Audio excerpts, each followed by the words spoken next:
It is the inspiring story of Grammy Award-winning singer-songwriter and activist Harry Chapin. Joining us now, Rick Korn, the director of the documentary Harry Chapin, When in Doubt, Do Something.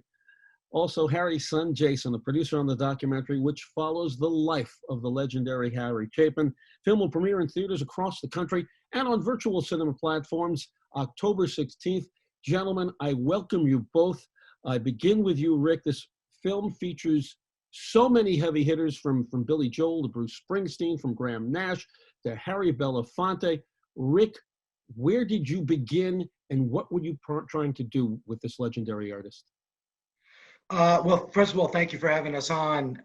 What we tried to show in this film were two really important sides to Harry Chapin. Harry, in our opinion, was really unique than any other music artist of his generation, or for that matter, any generation.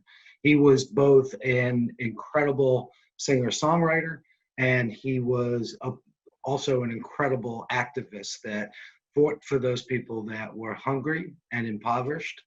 That's why we made the film, was to really, get that story out. And we go down both lanes. Every scene's got a song. We use 52 of Harry's songs, and every scene just takes you down that road of that frantic pace of Harry's. We lost Harry in 1981. Jason, you were how old then? 17. 17, and we'll come back to that day, but recount what happened. Pick it up. Accident on the Long Island Expressway. Well, just prior to that, the day before, Harry was scheduled to meet with his brother Jeb and their agent, his agent, big time agent, in New York City. And basically the meeting was to read Harry the Riot Act, because he was spending more time doing benefit concerts than he was focused on his music business, focused on his songs. And that meeting, Harry didn't show up. Oh. He knew he was coming down. So the next day, he was going back into the city to have that meeting. Later that night, he was scheduled to do when he was hit from behind on the Long Island Expressway. Now, Jason, what I want you to recount, I'm going to speak for me. It's just your dad, timeless music. I feel like he's still here in a sense. What was he like as a father? 5 kids, right? 5 kids, yes.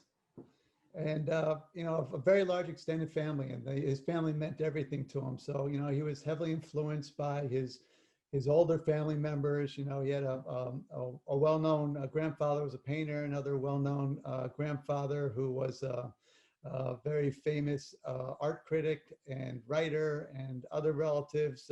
His father was a famous drummer. So, it was really all about family with him. And when he was home, it was all about doing stuff. He was a doer. We were always doing projects. We were playing sports. We were watching sports. Built this huge tree house in the backyard. He built a dollhouse for my younger sister, and he also, was always, taking us to, little trips and going down to the beach where we had a little sailfish and went sailing. There was just always family activities going on when he was around. And by the way, 5 kids, all with the initial J, right? Yep, Jamie, John, Jason, Jen, and Josh. See you in here. Rick, where did you start? We think Cats in the Cradle. That's the first thing you're going to think about. But there's so much more to this man. I'll use the word legend a lot, but so much more in terms of the depth and the breadth of this artist. So where did you go? How did you put this all together? Well, we tried to stick as best as possible, not necessarily song-wise, to the chronological order of his life, because that's the only way you can really boil it down to its very essence. So we start with him as a documentarian. He was nominated for an Oscar for Legendary Champions. And so we start there. And the reason why we start there is that from a creative standpoint, Harry's songs were mini movies. And you understand with that background in documentaries and creating film, you understand his creative process of how he wrote a song. Like I said, it's very similar to how a filmmaker writes a film. There's So, yeah, one of those legendary songs besides Cats and Cradle, Taxi, and yes. there's a point in the film that where Billy Joel talks, and he says exactly what I've said over the years. That song talked to me. He was, and he said, literally, Billy Joel encapsulated this man in the taxi and playing the whole song. If you know the song, he was talking. He had that ability to talk to you. Exactly. What was it about Harry? Well, who doesn't feel like you're one of those two characters in that taxi? He and again, I think it goes back to his filmmaking experience. He develops those characters. He puts you in that taxi, and you feel what he feels. It's really, part him, in his own foibles in life, and we all can relate to his foibles because we all have them.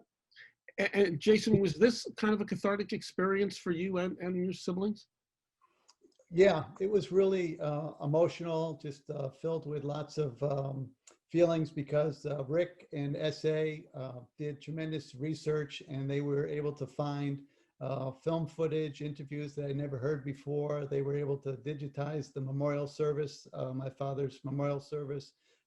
They dug up interviews that I didn't even know existed. So it was just, getting that information, hearing those stories for the first time was really amazing, and just it filled in a lot of holes, told me a lot more about my father than I knew before. I can't imagine, Rick, what you had to leave on the cutting room floor. As I saw this film, I said, what are the things how did you do that? What was the process of elimination, and what weren't you able to use? Sure. Well, first of all, our first cut on this was 2.5 hours There you go. because Harry was so prolific. I mean, what do you cut out? Do you cut out his Broadway the Broadway shows he created? Do you cut out, his being in the Air Force and leaving the Air Force and going to Cornell, and his TV shows that he was about to do and did pilots for? I mean, he was so prolific. And so we wanted to, it's such a complicated story. We had the opposite issue from what most filmmakers had.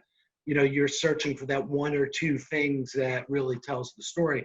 Well, with Harry, there were about 10 things, right? So we had to boil it down to the essence of who Harry was, and his music, his family, and his philanthropic work. Let's talk about that philanthropic work, because everything dovetails into that. And world hunger was something on his mind then. It was a passion then. It's a necessity that we follow that today, and it's never been more important than what we can do today. He latched onto it very early, if you will. He did. Jason, if I'm jumping on you, he did. He did a documentary in Ethiopia that kind of woke him up to that. I think Sandy and meeting Bill Ayers, Father Bill Ayers, really solidified those three people, and that just solidified in his mind that this is something he was going to fight for the rest of his life. And Russ, the amazing thing to us as filmmakers, my partner, S.A.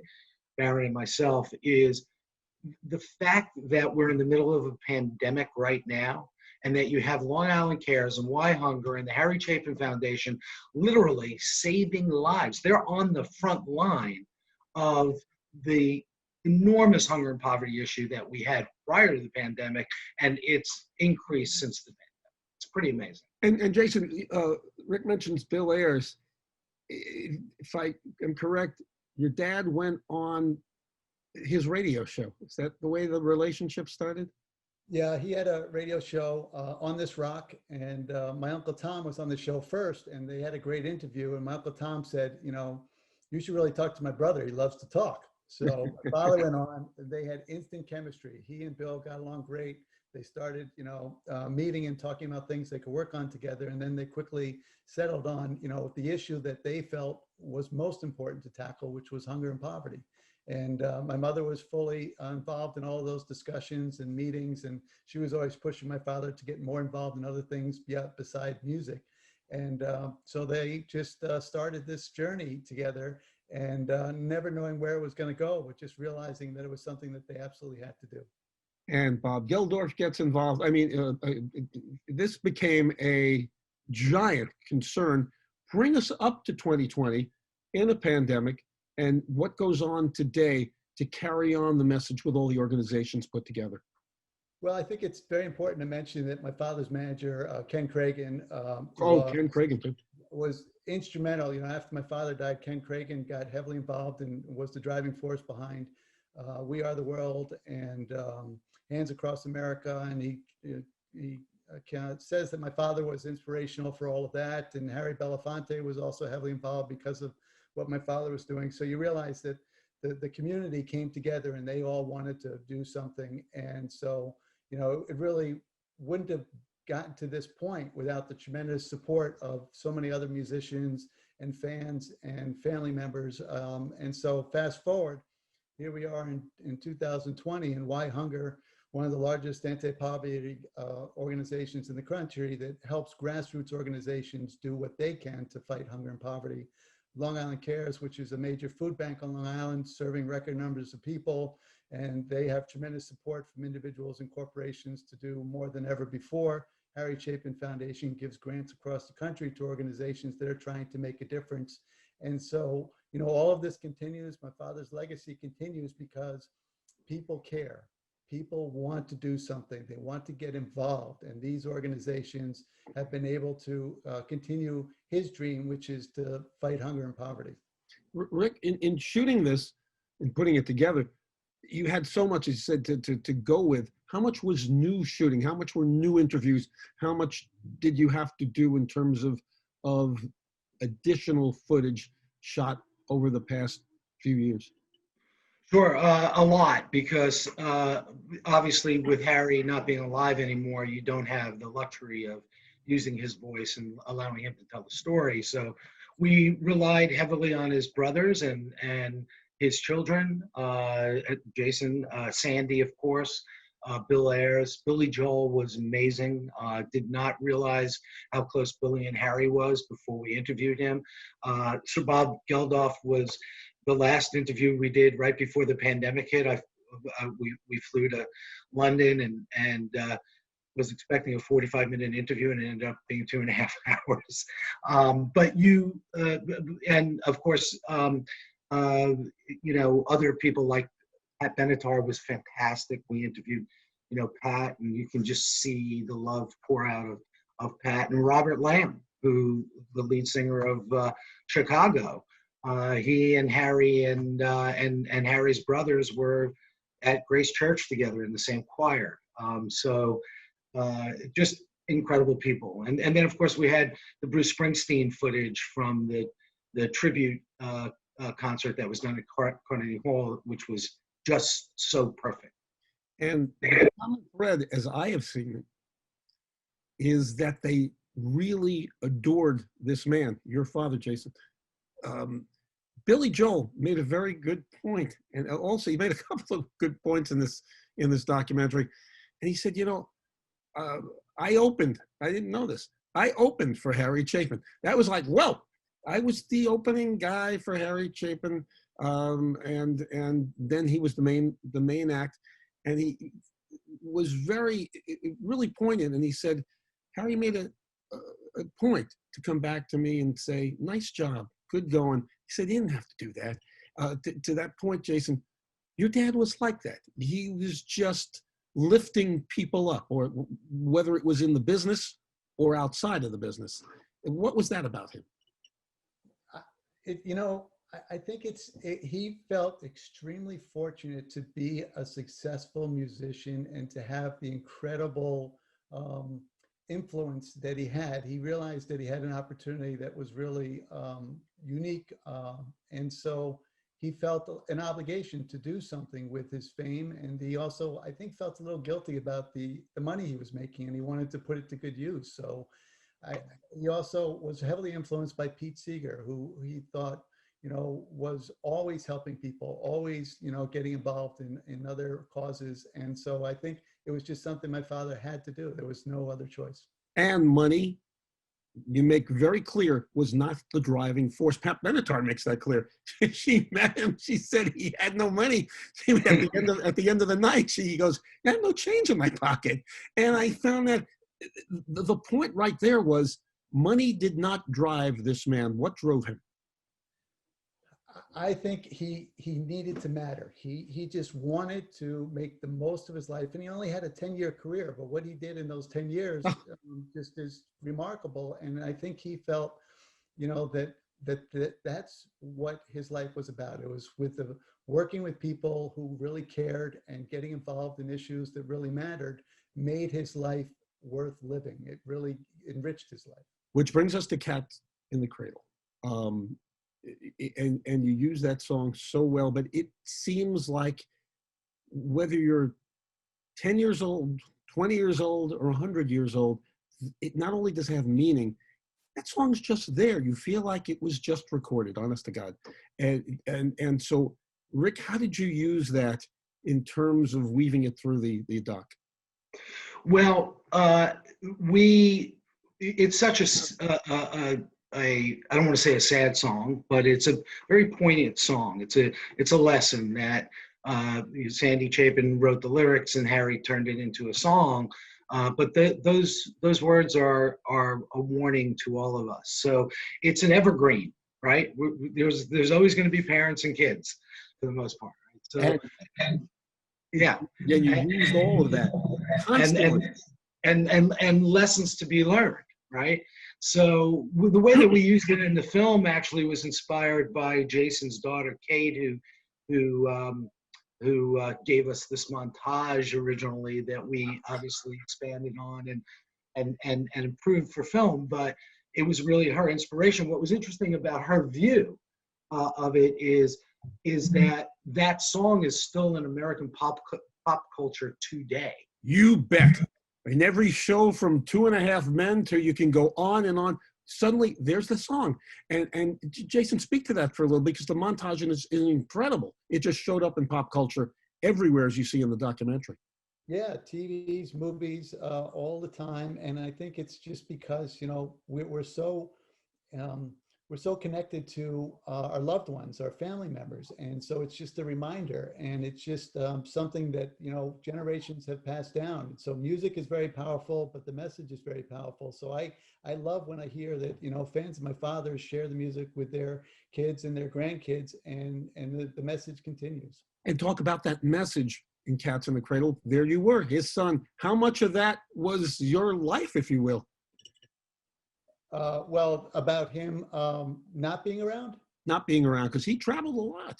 Yeah, he did 200 concerts a year. Half of them were benefits, and he was always, traveling. When he was home, he was always busy because, he was setting up meetings. He was going to high schools and middle schools and colleges, talking to young people and trying to get them involved.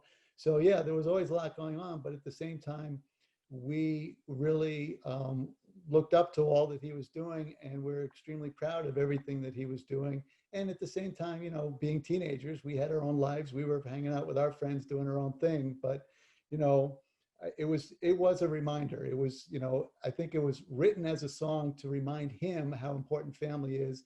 And it's a reminder to us how important he was to our family. And so it just comes full circle. Had to be a reminder to him, ever present, of how precious you guys were. Yeah. Where do you take this documentary? It premieres, it goes on different platforms into the theaters. What are you hoping viewers will take away? Well, I'll get started, and then go ahead, Rick, Sure.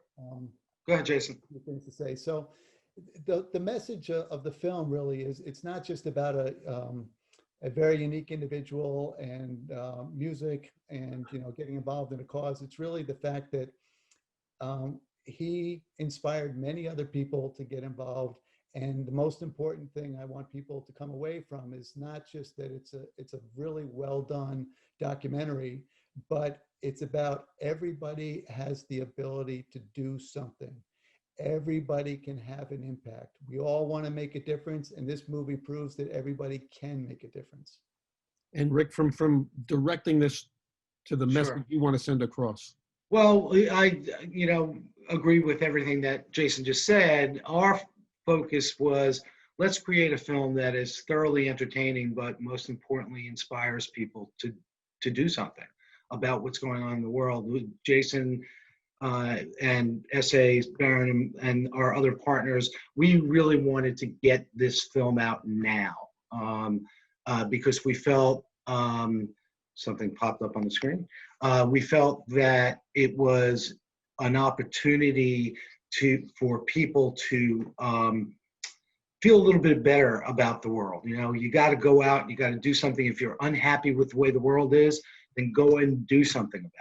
And I think that was the main message. We wanted the film to come out now because the world is just so divisive, and that we hope that a little bit of Harry will go a long way, Ross. And when you do something, that is the title. And I guess that does send the message to everybody, get involved. And which brings us to that final question.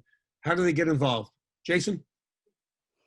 Well, I would never tell somebody what to care about and what to do, but I would tell them if there's something that they feel very passionately about, they should get involved. So it could be something in their community, it could be another organization. If they want to get involved with Why Hunger, whyhunger.org. If they want to learn more about the Harry Chapin Foundation, it's harrychapinfoundation.org, Long Island Cares, licares.org. But there are lots of other organizations doing great things. And so, we want to give everybody just our sense of what we think is possible. We know that anything's possible when people really put their mind to it. So if it's hunger, if it's poverty, if it's social justice, if it's the global warming, whatever the case may be, we need more people to get involved in order to make things happen. And Rick, for those people who say, I just can't get to the theaters, I don't want to go to the theater right now,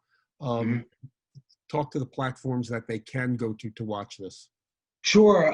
Well, the good news is we have a great distributor in Greenwich Entertainment, and they've set up virtual cinemas all over the country. So you can go to harrychapinmovie.com and find a virtual screening in your area. After that will be followed by, it will be available on Apple and Amazon and a variety of other platforms.